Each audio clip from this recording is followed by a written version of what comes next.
Johnston, Redding, California. The season of closure, cleaning house, and resurrecting fallen seeds. Recently, I was in my study in worship when the Lord asked me a simple question. Will you give me that dream?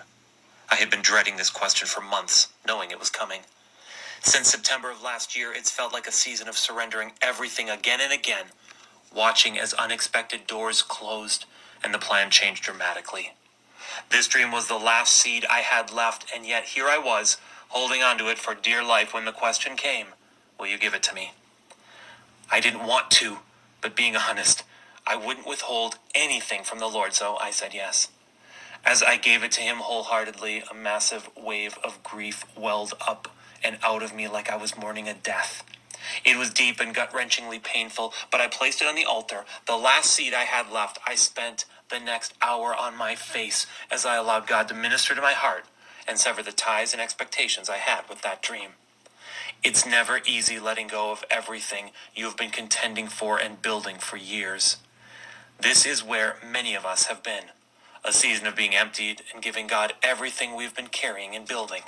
But why? As I was on my face that night, I went into a vision where I was holding a ledger, and inside was written John 12:24. Very truly I tell you, unless a kernel of wheat falls to the ground and dies, it remains only a single seed. But if it dies, it produces many seeds. I started flicking through the pages to see the different kinds of seed that had fallen to the ground in the last few years, but especially in the last 8 months. This is what I read and what I discerned they represented. The seeds of planting, establishing, and family. The seeds of dreams being settled and established after long seasons of transition. Surrendering these to the Lord is having meant to surrender to an unknown period of time of being in a holding pattern. The seed of purpose and movement and ministries. This seed of purpose, ministries, and movements that we have been building for a long time, God has been asking us to hand them over to him in this season. The seeds of promises unfulfilled. These seeds that haven't come to fruition, that we thought would have happened by now. God has asked us to place them and all our questions in his hands. When I saw these first few headings, I knew right away that these were the seeds that were painful to let go of or hard to give to the Lord, yet they were crucial because of what was going to take place next. Resurrection, multiplication, and increase that God was bringing to every single seed we handed to him. But multiplication and increase isn't the only reason God leads us into these seasons. It's a more strategic chess move than you know. It's to cut the cords on areas that we have been both in bondage to or will be in bondage to down the track that would have debilitated us. Then I saw more headings written, and I knew right away that these were categories of seeds that God was sending to the ground, never to come up again. The seeds of man, the seeds of our ambition, desires, and will, the things that we're trying to build and plant in our own strength, the empires that had been built without him or having strayed from his design. The seeds of the enemy's plans, these seeds that the enemy subtly planted in and through our lives that would grow and strangle God's plan and purposes. These are the seeds of diversion and distraction that were planted to attack us like an inside job when God was wanting to promote us.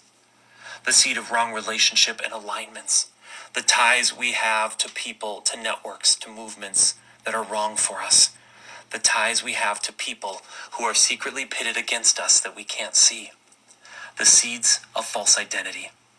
I believe these are those that have built their life around a religious system or an infrastructure of something that is not spirit-led and keeping them in bondage. It's persona that requires a lot of work, and God is confronting that we have to be drawn out to be set free.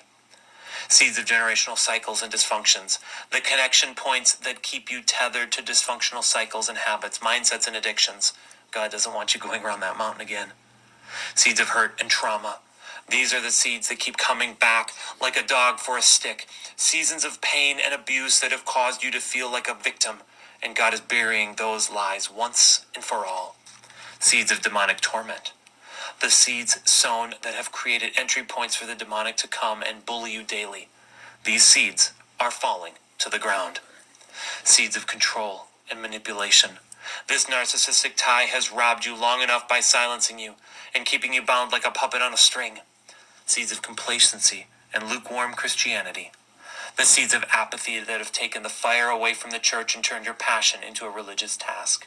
That's right. God is delivering us right now for our own benefit, even if we don't see it. We only see what's been lost, but many of us have been straddling that fence for far too long and it's been wearing us out. This is God's way of rescuing you, even if it doesn't look right now.